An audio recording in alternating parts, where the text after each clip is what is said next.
בשנה הבאה נשב על המרפסת Haleluya, haleluya, haleluya. Selamat datang dalam program kita Pelita Hati di stasiun televisi kebanggaan kita bersama ANTV. Nah, saudara gue yang kasih dalam Tuhan, hari ini adalah hari yang sangat luar biasa karena hari ini saya ada di Jordan River Baptismal Place atau tempat pembaptisan di Sungai Yordan. Nah, saudara gue yang kasih dalam Tuhan, setiap peziarah yang menyerahkan hidupnya buat Tuhan, mengingat kalimat dari Yohanes Pembaptis, bertobatlah sebab kerajaan surga sudah dekat, dan berilah dirimu dibaptis, itu melakukannya di tempat ini. Nah, saudara gue yang kasih dalam Tuhan, hari ini kita ada program yang sangat spesial. Kita akan bicara tentang mengapa orang harus bertobat dan dibaptiskan.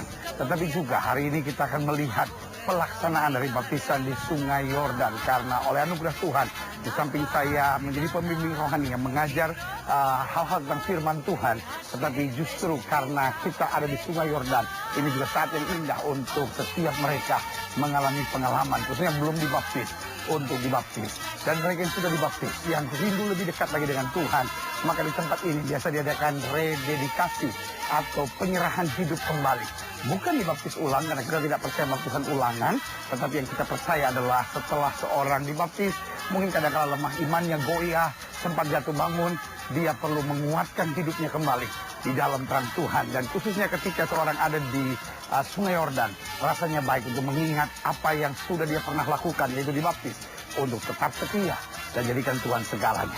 Mari ikuti perjalanan kita selanjutnya untuk langsung menuju ke Sungai Yordan dan mengalami baptisan. Haleluya. Katakan, aku berserah, aku berserah pada Yesus Juru Selamat, pada Yesus Juru Selamat, aku Semua mata terpejam, setiap hati terangkat kepada Tuhan. Hari ini kita mau bilang sama Tuhan, Tuhan, salah satu persoalanku, aku hanya kurang berserah dalam hidup ini. Kadang-kala kita terlalu mengandalkan kekuatan kita, kadang-kala kita terlalu mengandalkan kemampuan kita. Mulai hari ini kita belajar. Waktu kita lihat Sungai Yordan, kita ingat kalimat Yohanes Pembaptis, bertobatlah, sebab kerajaan surga sudah dekat, dan berilah dirimu dibaptis. Waktu kita mulai berserah kepada Tuhan, kemuliaan, kuasa, dan berkat-berkatnya akan dicurahkan. Amin. Tutup mata kita dengan sikap doa, nyanyikan pujian ini. Aku berserah, aku berserah. Ku berserah, aku berserah. Ku berserah pada Yesus Juru Selamat, pada Yesus Juru Selamat, aku berserah, aku berserah, aku berserah, aku berserah, aku berserah pada Yesus Juru Selamat, pada Yesus Juru Selamat, aku berserah. Inilah pujian penyembahan kami di hadapan Tuhan ketika kami ada di Sungai Yordan, tempat di mana Kristus Yesus yang adalah Tuhan di atas segala Tuhan, Raja di atas segala Raja, mau merendahkan diri, dibaptis supaya menggenapi seluruh kehendak Allah. Saatnya Bapa berbicara buat masing-masing kami, sebab kami siap untuk mendengarkannya.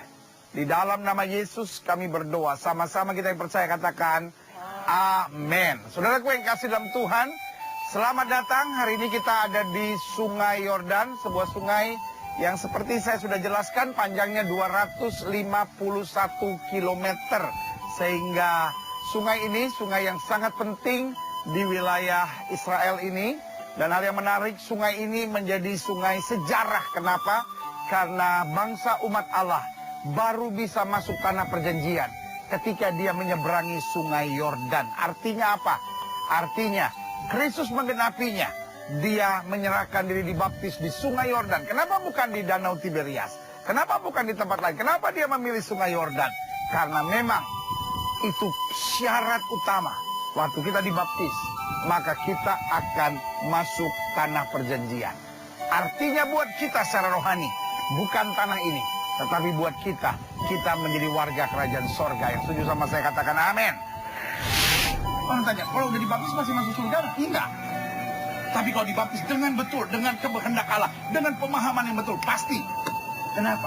Karena kita sadar, saya sekarang mati bersama dengan Yesus. Amin.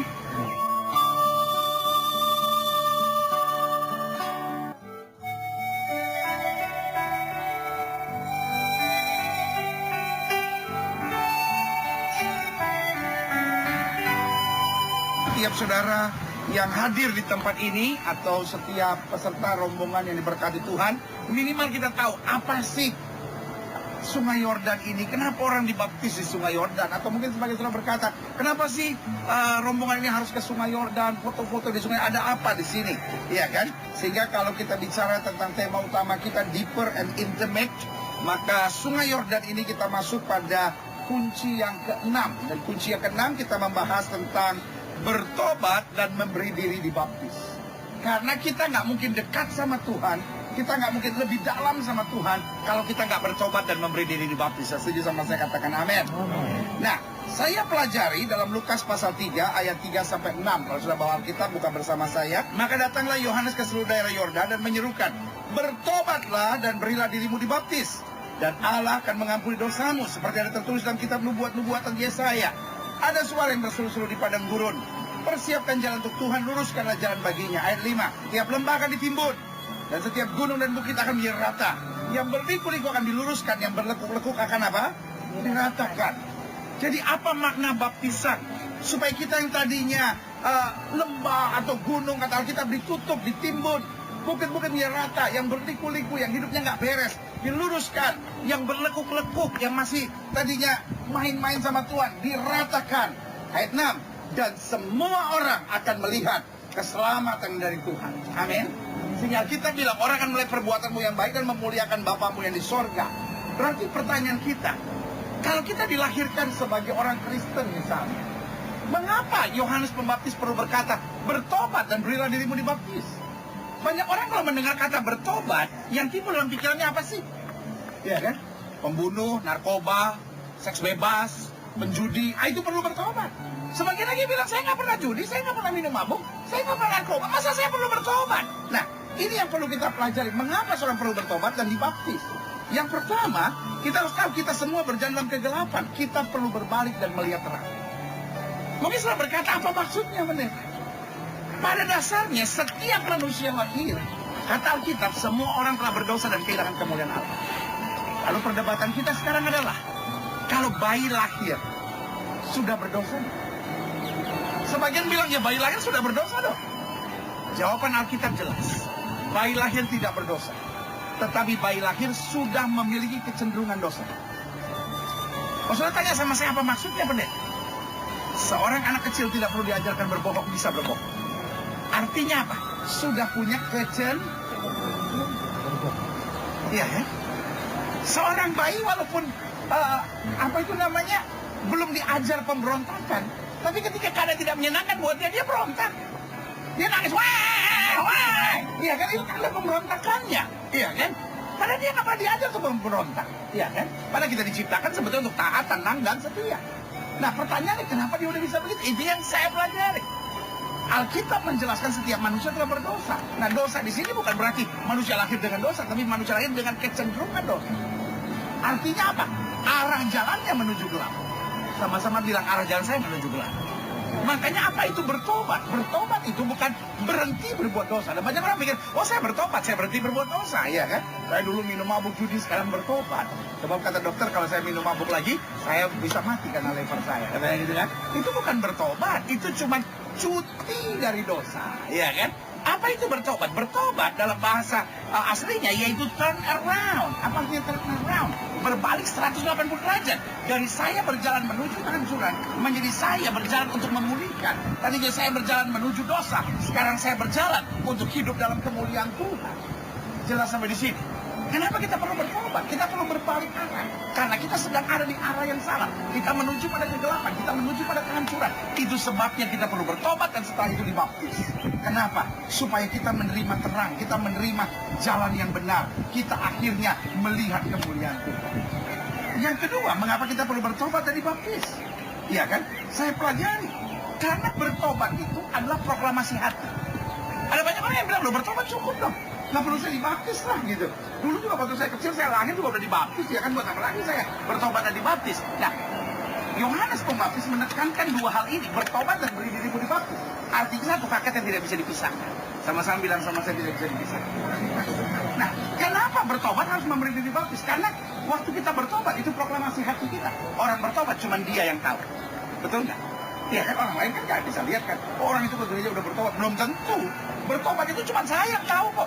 Ya kan? Ada orang bertobat pakai nangis, ada orang bertobat nggak pakai nangis. Ada orang bertobat di gereja, ada orang bertobat nggak di gereja kok. Gitu. Lagi di tengah jalan tiba-tiba aja dia rasa, aduh, Tuhan itu baik sama saya. Saya mesti bertobat. Iya kan? Hanya dia yang tahu. Betul nggak? Tetapi dibaptis adalah proklamasi umum. Iya kan? Saya sudah bertobat. Dan saya mau memberitahu kepada dunia, saya sudah mati bersama dengan Yesus dan bangkit bersama Yesus. Yang setuju sama saya katakan amin. Itu sebabnya dua paket ini tidak bisa dipisahkan. Karena bertobat merupakan proklamasi hati, sementara baptis saya sebut public confession. Pengakuan kepada umum. Sehingga orang yang dibaptis adalah orang yang diperlihatkan kepada banyak orang. Orang bisa melihat kita dibaptis. Makanya orang dibaptis biasanya difoto oleh zaman sekarang. Iya kan? Supaya apa? Sebagai sebuah bukti bahwa saya tidak malu mengaku Yesus sebagai Tuhan dan Juru Selamat saya. Iya kan? Makanya tidak ada istilah, saya mau dibaptis nih. Tapi diam-diam ya, jangan sampai ada orang yang tahu ya. Itu namanya cuma pertobatan. Karena baptisan adalah public confession. Pengakuan kepada umum. Sekarang saya tidak malu. Saya sudah bertobat. Itu sebabnya waktu Yesus mau dibaptis, Yohanes Pembaptis bilang apa? Harusnya aku yang dibaptis dengan engkau. Tapi Yesus bilang, biarlah kita melakukannya untuk menggenapkan kehendak Tuhan. Artinya baptisan adalah kehendak Tuhan. Amin. Saudara-saudara yang sudah dibaptis, bersyukurlah saudara sudah melakukan kehendak Tuhan. Saudara-saudara yang hari ini akan dibaptis, bersyukurlah bahwa akhirnya sudah melakukan apa yang menjadi kehendak Tuhan dalam hidup kita. Yang setuju sama saya katakan amin. Nah, selanjutnya yang ketiga saya pelajari, karena dengan bertobat dan dibaptis, itu merupakan lambang kita telah mati dan dikuburkan bersama dengan Kristus. Ada banyak orang yang berkata, kenapa baptisan harus diselamkan? Kenapa baptis harus tenggelam di dalam air? Jawaban yang pertama, karena itulah cara Alkitab. Kita tidak pernah jumpai cara lain di dalam Alkitab kecuali orang itu ditenggelamkan, diselamkan. Saudara gue yang dikasih dalam Tuhan, setiap kita harus melakukan kehendak Tuhan. Amin. Kehendak Tuhan ada di mana? Di dalam Alkitab. Amin. Karena apa? Baptisan itu adalah lambang. Lambang apa? Mati bersama dengan Yesus. Amin. Berarti bukan baptisannya yang paling utama, tetapi kesadaran saya sudah mati bersama dengan Yesus. Amin. Ada orang bisa dibaptis tapi belum tentu masuk surga. Ada orang bisa dibaptis tapi belum tentu ngerti kebenaran. Iya kan? Sehingga ini cuma ikut-ikutan. Oh ya saya ke Israel, oh udah saya mau dibaptis gitu. Ya nggak ada gunanya, karena bukan baptisan yang menyelamatkan. Orang tanya, kalau udah dibaptis masih masuk surga? Enggak. Tapi kalau dibaptis dengan betul, dengan kehendak Allah, dengan pemahaman yang betul, pasti.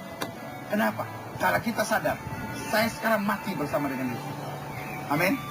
Tetapi saya bangkit waktu keluar dari air. Saudara akan dibaptis dan didedikasi, ingat.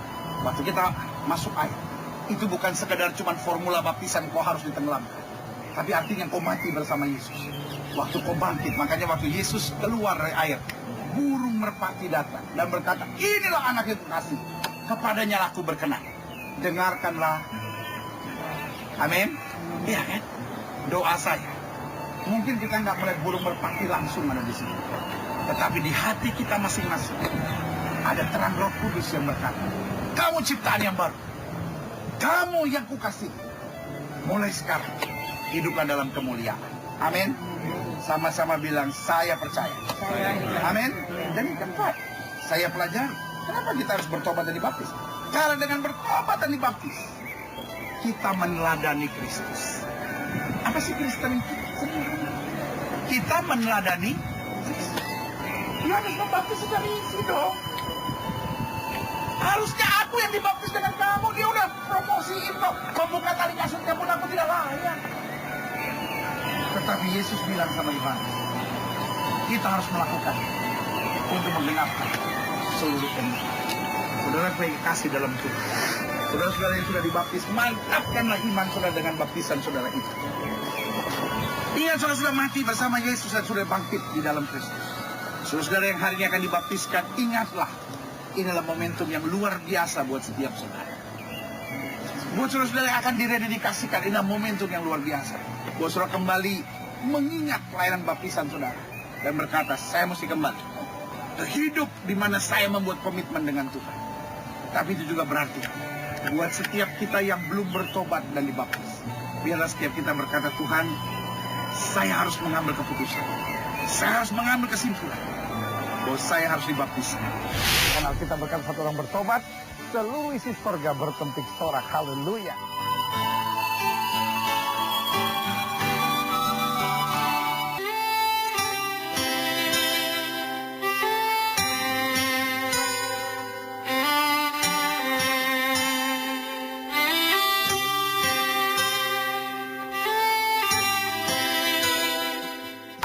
Haleluya, haleluya, haleluya. Saudara yang kasih dalam Tuhan, akhirnya kita ada pada segmen terakhir dalam pelayanan khusus ziarah ke Tanah Perjanjian, khususnya tentang bertobat dan memberi diri dibaptis. Karena ini adalah salah satu hal yang penting dalam iman Kristiani. Karena kita berkata satu orang bertobat, seluruh isi surga bertempik sorak. Haleluya. Nah, saudara yang kasih dalam Tuhan, yang unik juga yang terjadi di Sungai Yordan ini, banyak ayat-ayat firman Tuhan dalam Markus 1 ayat 9 sampai 11 yang dari berbagai negara. Dan Indonesia menarik. Ada dari Halmahera Utara, bahasa Tobelo, bahasa Betawi, bahasa Karo, ya kan, bahasa Batak, ada bahasa Dayak, ada bahasa Jawa, ada banyak bahasa di sini dan juga bangsa yang lain. Dan ini menggambarkan satu kesatuan. Saudara yang kasih dalam Tuhan, karena itu ketika telah menyaksikan program ini dan telah berkata, iya ya, saya perlu membuka hati buat Yesus. Saya mau membiarkan Yesus menjadi Tuhan dan Raja dalam hidup saya. Saya mau menerima Yesus sebagai Tuhan dan Juru Selamat. Dan menjadikan dia kekuatan buat hidup saya. Saudara-saudara yang mau didoakan secara khusus, boleh taruh tangan kanan saudara di dada dan izinkan saya dari Sungai Yordan ini berdoa buat setiap saudara sekalian. Mari kita berdoa. Bapa, dalam nama Yesus, hamba ucapkan berkat untuk setiap pemirsa dari program Pelita Hati TV ANTV ini. Sehingga setiap kami yang menyaksikan program ini, maka setiap kami yang membuka hati, hari juga menerima kekuatan dari Tuhan. Karena Roh Kudus yang sama, yang berbicara 2000 tahun yang lalu dalam pembaptisan Kristus, biarlah Roh Kudus yang sama berbicara di hati kami masing-masing. Di dalam nama Yesus kami berdoa. Haleluya. Amin. Amin. Amin. Saudara yang kasih dalam Tuhan, inilah akhir dari program Pelita Hati khusus Special Edition ziarah ke Tanah Perjanjian ini. Dan khususnya kita sedang ada di Sungai Yordan ini, di mana kita berbicara tentang bertobat dan memberi diri baptis. Biarlah kita semua dikuatkan, dan sampai berjumpa pada program berikut. Tetap ada bersama dengan kami dalam program-program ziarah ke Tanah Perjanjian. Banyak pelajaran luar biasa yang akan kita terima. Haleluya.